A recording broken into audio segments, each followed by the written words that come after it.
Hello friends, कैसे हैं आप लोग। तो मैं आपका दोस्त अरुण आज फिर हाजिर हूँ अपनी एक नई वीडियो के साथ में। तो दोस्तों, जैसा कि आप लोगों को पता है कि मैं इस चैनल पर आपको सच्ची घटनाओं से रिलेटेड वीडियो लेकर आता रहता हूँ। तो उसी सिलसिले में आज का वीडियो उसी तरीके की घटना पर आधारित है। तो दोस्तों, कहते हैं ना कि समय बहुत बलवान है। समय आदमी से कब क्या करा दे, कुछ नहीं कह सकते। तो समय की ही ये मार है, जो ये घटना जो मैं आज आपको बता रहा हूँ, जब ये घटना मैंने पढ़ी। दोस्तों, इस घटना में एक 75 साल के बुजुर्ग हैं और 70 साल की उनकी पत्नी है। तो उन लोगों ने राष्ट्रपति के सामने अपनी किडनी बेचने के लिए प्रार्थना पत्र लगाया है, किडनी बेचने की गुहार लगाई है। तो दोस्तों, अब आप सोचिए कि जो एक 75 साल की एज में एक जो दंपत्ति हैं, वो अपनी अगर किडनी बेचना चाह रहे हैं, तो समझिए उनके सामने क्या विकट स्थिति होगी। तो इसी सिलसिले में जो घटना है, मैं पूरी सिलसिलेवार आपको बताना चाहता हूँ कि उन बुजुर्ग दंपत्ति ने अपनी किडनी बेचने के लिए राष्ट्रपति के सामने जो दया याचिका रखी है, उसका क्या कारण है। तो चलिए दोस्तों, वीडियो को विस्तार से बताता हूँ आपको। दोस्तों, ये जो घटना है, ये घटना है अलीगढ़ के, पूरा मामला अलीगढ़ के थाना गांधी पार्क का है। गांधी पार्क में एक जगह है, वहाँ पर नौरंगाबाद थाना क्षेत्र पड़ता है। तो वहाँ पर पन्नालाल अपनी धर्मपत्नी कृष्णा देवी के साथ रहते हैं। यहाँ जगह है वहाँ पर कुम्हार वाली गली। तो दोस्तों, आज से तकरीबन 14-15 साल पहले दंपत्ति ने एक 50 लाख रुपए का बैंक से लोन लिया था। और बैंक से लोन लेने के बाद में वो लोग समय पर उसकी किस्तें भर रहे थे। अ, लेकिन धीरे-धीरे जैसे समय बीतता रहा, उनका जो स्वास्थ्य था, वो स्वास्थ्य धीरे-धीरे खराब हो रहा था। पन्नालाल को अ, अटैक आया। अटैक आने के बाद में उनकी सेहत गिरती चली गई। उनको इलाज में काफ़ी खर्चा हुआ। और दोस्तों, इसके साथ-साथ जो उनकी पत्नी हैं, उनकी पत्नी कृष्णा देवी, उनको भी साथ में अटैक पड़ा। अटैक पड़ने के बाद में दोस्तों, इनकी जो आर्थिक स्थिति है, वो आर्थिक स्थिति धीरे-धीरे, धीरे-धीरे खराब होने लगी, क्योंकि ऑलरेडी उनकी जो उम्र है, वो 70 पार कर चुकी थी। तो दोस्तों, अब होता क्या है कि जब भई बैंक का अगर आप लोन नहीं भरोगे, तो बैंक वाले आपको परेशान करेंगे। आपके घर आकर आपको अ, इस चीज़ के बारे में आपके ऊपर प्रेशर बनाएँगे।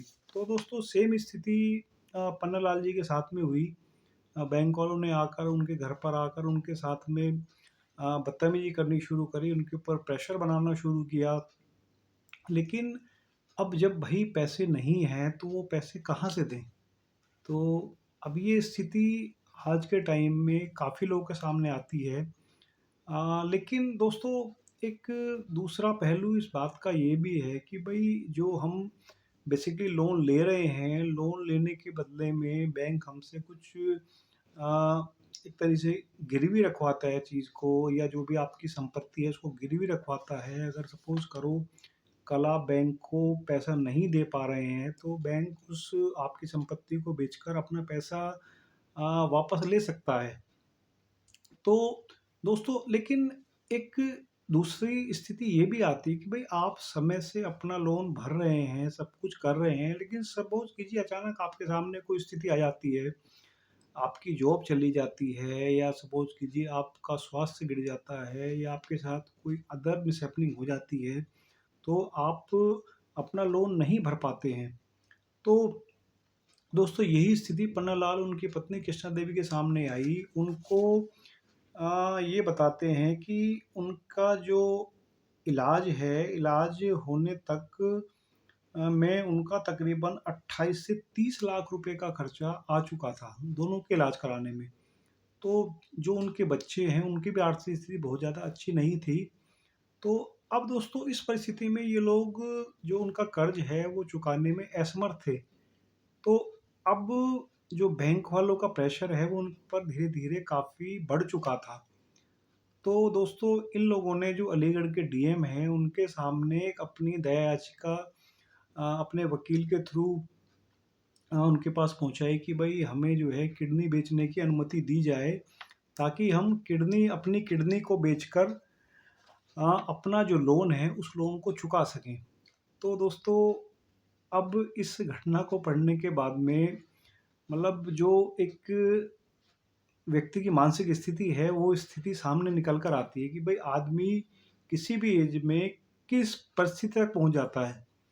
तो दोस्तों, अब राष्ट्रपति की दया याचिका को खारिज करते हैं या उसको एक्सेप्ट करते हैं या उसका कोई और दूसरा रास्ता निकालते हैं, ये तो समय बताएगा।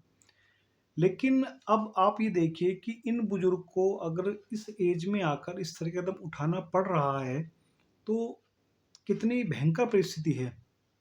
तो दोस्तों, मैं आपसे सिर्फ़ इतना ही कहूँगा कि आप अगर कोई भी लोन ले रहे हैं या कुछ भी इस तरीके का कोई भी आप कदम उठा रहे हैं, तो कृपया करके अपनी स्थिति को सब आकलन करने के बाद में ही लोन लें, या आपकी जो आर्थिक क्षमता सहने की है इन फ्यूचर में, क्योंकि देखिए इन फ्यूचर कुछ भी दिक्कत आपके सामने आ सकती है।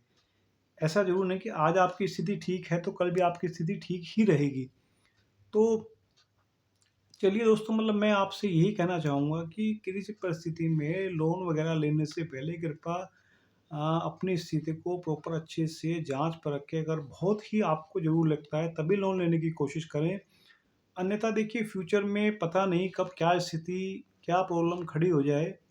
तो इस स्थिति से दोस्तों बचने की कोशिश कीजिए। क्योंकि आजकल होता क्या है कि लोग सब कुछ ठीक चलते हुए कि लाइफ को लग्ज़री बनाने के लिए या बहुत ज़्यादा अपने आप को अमीर दिखाने के लिए लोन पर लोन लेते चले जाते हैं, और एक समय ऐसा आता है कि उनकी आर्थिक स्थिति बिल्कुल ख़राब हो जाती है, और उस स्थिति में जब वो लोग लोन नहीं चुका पाते हैं, तो लेकिन वो लग्ज़रीज़ की उनको आदत पड़ चुकी होती है। तो दोस्तों, वो स्थिति बहुत ही भयानक हो जाती है। तो चलिए दोस्तों, बस इस वीडियो को यहीं पे समाप्त करते हैं। बाकी नेक्स्ट वीडियो के साथ मैं आपके पास जल्दी आऊँगा। चलिए दोस्तों, अगर आपको वीडियो अच्छी लगी हो, तो वीडियो को लाइक कीजिए और अपने दोस्तों के साथ शेयर कीजिए, और ताकि मुझे भी इसमें मोटिवेशन मिलता रहे और मैं इन फ्यूचर आपके लिए और भी वीडियो लेकर आता रहूँ। थैंक यू सो मच दोस्तों। Thank you so much.